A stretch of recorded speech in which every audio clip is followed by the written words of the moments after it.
గాయత్రి మంత్ర జపంతో చేయవచ్చు, పురుష సూక్తంతో చేయవచ్చు, మహామృత్యుంజయ మంత్రంతో చేయవచ్చు, శివపంచాక్షరితో చేయవచ్చు, శివ సహస్రనామంతో చేయవచ్చు. ఏవీ చేయలేనటువంటి వాళ్ళు శివాయ నమః అనేటువంటి నామంతో అయినా చేయవచ్చు.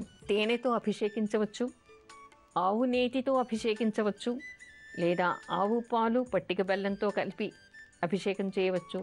ఇవేవి అందుబాటులో లేకపోతే శుద్ధమైనటువంటి గంగాజలంతో కానీ నదీ జలంతో కానీ, అవి వీలు కాకపోతే కలశ స్థాపన చేసినటువంటి, అంటే నదుల్ని ఆవాహన చేసి కలశ స్థాపన చేస్తూ ఉంటాం.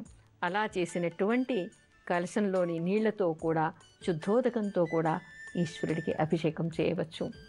ఏ విధంగా చేసినా కూడా దీర్ఘ వ్యాధులు, ప్రమాదకరంగా ఉండేటువంటి వ్యాధుల తీవ్రత తగ్గిపోవటం, కొన్ని వ్యాధులు నిర్మూలించబడటం, ఈశ్వరానుగ్రహం ఉంటే వ్యాధులన్నీ నిర్మూలించబడటం, అపమృత్యు దోషాలు పోవడం, ఈశ్వరానుగ్రహం వలన ఆరోగ్యవంతులై సంతతి కూడా పెరిగి వంశ వృద్ధి జరుగుతుంది అనేటువంటి విషయాలు కనిపిస్తూ ఉన్నాయి.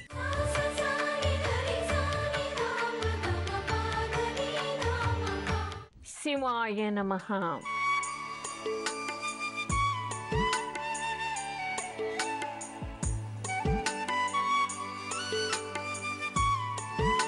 ఇందాకే చెప్పుకున్నాం కదా మనం, మృత్యుంజయ మంత్రమని, పురుష సూక్తమని, గాయత్రి మంత్రమని, రుద్రమని రకరకాలుగా మనం చెప్పుకున్నాం.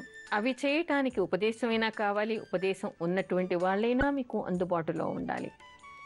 అవేవి అవకాశాలు లేనప్పుడు, అలాంటి శక్తి సామర్థ్యాలు స్తోమత లేనప్పుడు, వీలు కానప్పుడు, అననుకూల పరిస్థితులు ఉన్నప్పుడు, మీకు దేవాలయానికి వెళ్ళటానికి వీలు కాకపోతే ఇంట్లో అయినా మృత్తికతో కానీ విభూతితో కానీ లింగాన్ని తయారు చేసుకుని, దానికి కూడా మీరు ఇలా జలధారతో కానీ, శివాయ నమః అయితే మీరు ఇంట్లో కూడా చేసుకోవచ్చు. శివాయ నమః అనేటువంటి నామంతో ఈశ్వరుడికి అభిషేకం చేసి తర్వాత ఉద్వాసన చేసి దాన్ని నీటిలో వదలండి.